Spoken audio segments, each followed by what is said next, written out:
Hello friends, welcome back to this JCA Ecosystem channel. Today we are going to talk about why homemade wind generators do not work. Because there is something you have to take into account, which is the voltage it generates, the revolutions, and the amount of wind in the area. There are quite a few factors. Anyone who wants to learn will have to be a little patient because I'm going to make some formulas or writings or circuits on the step to improve this understanding. Well, the first thing that happens in a generator like this is that they do not give the voltage. Let's suppose, I'm going to go to the step so that we can see this. Let's suppose that here we have a wind generator. I am going to do it like this. Symbol, that is the symbol for me. It will be the symbol. And we want to charge a battery.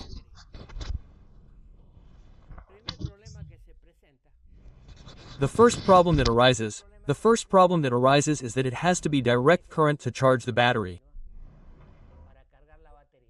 This is a battery. The battery is 12 volts, let's suppose. This is the positive and this is the negative. In order to charge this battery, we have to connect the positive to the positive and the negative to the negative. When this generator starts working, theoretically it will charge the battery. But what is the problem that occurs in homemade wind turbines? It depends on the wind that hits the propeller or the blade of the generator itself, and that is the voltage. If the voltage is below 12 volts, let's say it has 8 volts, it is impossible to charge, which is the problem. A diode is placed here so that the battery does not return the current to the generator. This diode is sometimes not necessary because it is already rectified and the generator has it inside. The basics for charging a 12 volts battery are to generate above 12 V. The higher the voltage we generate in the generator, let's say 14 volts, the more current will go in this direction and the intensity or amps increase.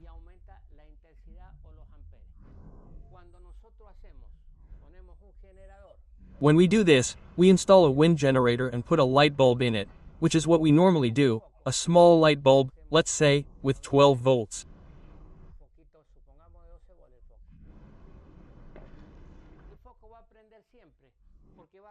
The light bulb will always turn on because it will turn on with 3 volts, with 2, with 4 volts, with 5 volts, with 6 volts, etc.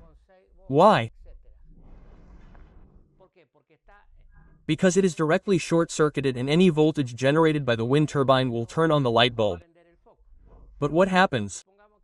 Let's suppose that there is little wind, it gives 4 volts. The battery does not see it because it has to be above the battery voltage.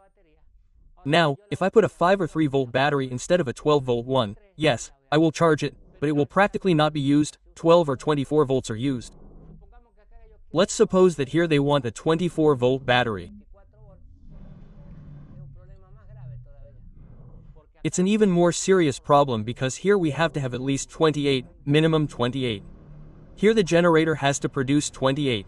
Well, what happens? Homemade equipment, you make it, you install it, it doesn't charge the battery, they tell me. Why? Because the voltage it generates according to the wind speed it has, to the blades that we put on it, does not exceed the voltage I need to charge the battery. Generators, purchased generators, not all of the good quality ones, have a compensator, let's say, electronic, that if it receives less voltage it's like the MPPT system of solar systems. I'll apply it to you later. It's a device like a voltage booster that raises the voltage to charge the battery. Now I'm going to go back to stepping to explain that. If the generator is going to generate variable voltage, depending on the wind, sometimes it's going to be low voltage, sometimes a lot, there's always a problem with the voltage not being stable. Then it goes through an MPPT converter, which means maximum working point, and then it raises it to the battery voltage. If you don't have that device, which is usually homemade, you don't have it. You have to make a generator that directly generates above the batteries that it is going to charge. When both voltages are the same, there can be no current flow. If I have 12 volts on this side and 12 volts here, there is no current flow. I have to have it like a system of communicating water glasses. There has to be a higher level on this side for the action of the current from the generator to the battery to occur. Since the wind is variable, sometimes there are 3 volts, 4 volts, 8 volts, 10 volts. When it reaches 20 or exceeds 12, it charges the battery. And what happens if you add up the moments in which the generator is exceeding the value of the battery? They are few in relation to the area of the wind. Of course, if the wind is constant, it will reach that point. That's why there are places where the generator is useless, because the wind is not constant and the battery voltage almost never reaches it. Good generators have an MPT system, which means, as I said, maximum power point that raises the voltage. I'll explain it again here. Let's suppose there's little wind and I'm going to erase the generator here.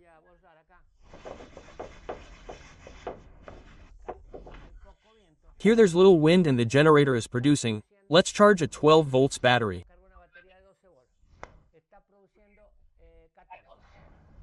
It's producing 14. The generator produces 14. The battery will never charge because there's no potential difference.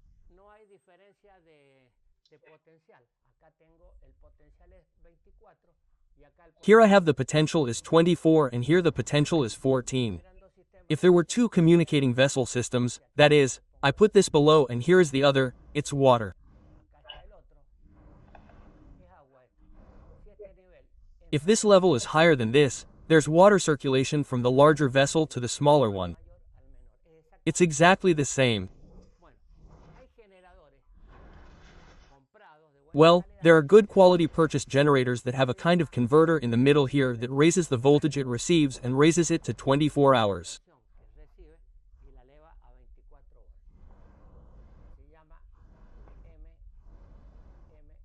It's called MPT, Maximum Working Power Point.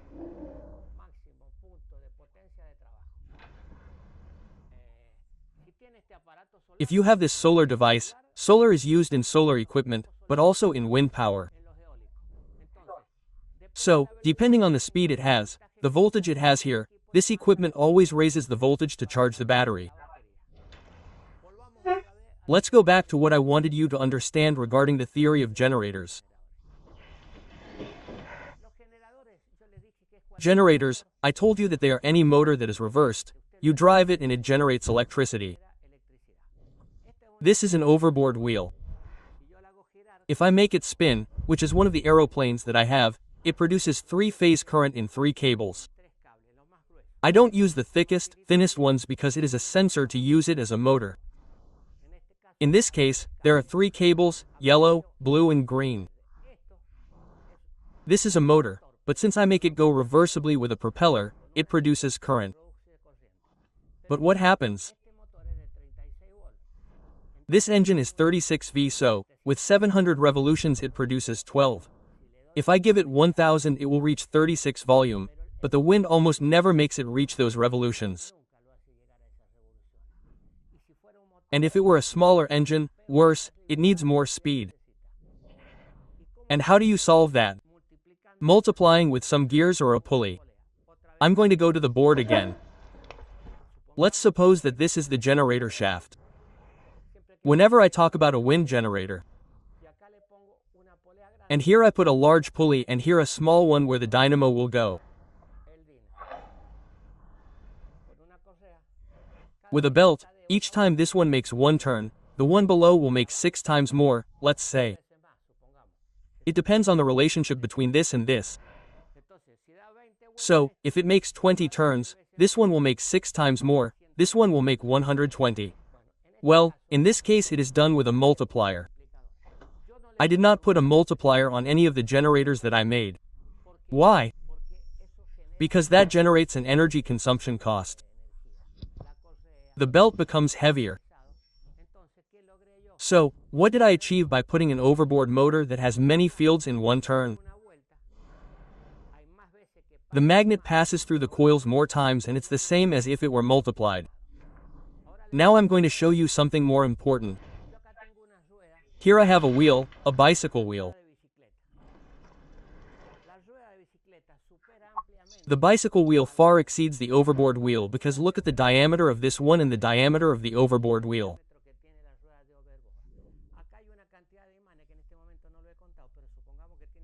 Here there are a number of magnets that I haven't counted at the moment, but let's suppose there are 24. This one has 54, meaning that when I turn around here it will pass the magnet 54 times and here it passes 24. That's why this model of wheels is very important, which are bicycle wheels with a large diameter and many magnets.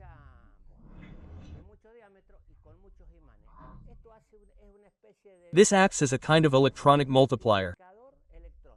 It would be that having more magnets means they pass through more times. When I turn once, it's as if I've turned 50 times because the magnet has passed over it 50 times. And look at the difference there is. Normally, for wind generators to work properly, the motor has to have a low revolution. And if not, it has to be multiplied. Multiplication consumes energy, so it's better to do it with a motor with many magnets. Why does this one have many magnets? Because the wheel doesn't have a multiplier and they work directly. When they work as a motor, they work with 100 or 200 revolutions. A wheel at 200 revolutions goes 40 kilometers per hour. So it's designed for low revolutions. When I use it as a generator, it also gives low revolutions.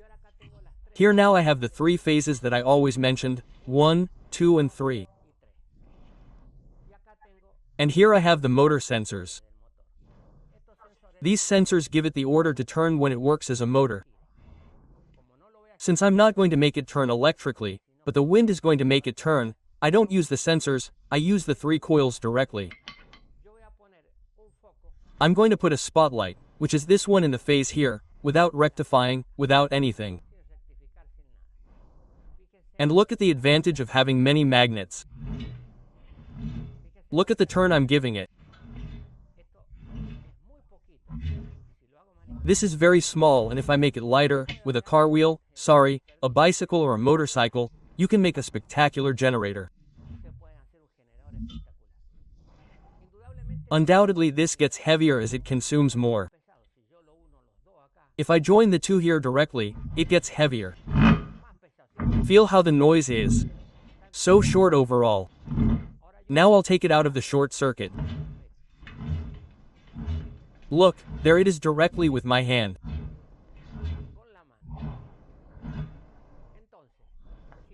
So, if it lacks strength, the only thing you have to do is increase the diameter of the larger blade, more blade surface and more surface area that it covers when the wind turbine turns. Basically, it has to be a low rev motor or one with many magnets like this case, which is low rev, or put any motor with a reducer. Not a reducer, a multiplier. A reducer would be to reduce the speed, in this case it increases it. That seducer has consumption and losses, that multiplier also has losses, the reducer has losses, but the multiplier has losses because it becomes heavier. On the other hand, with magnets it is eliminated. In giant wind turbines, those that we see in large wind farms, multipliers are no longer used because they have a lot of wear and friction with the gears.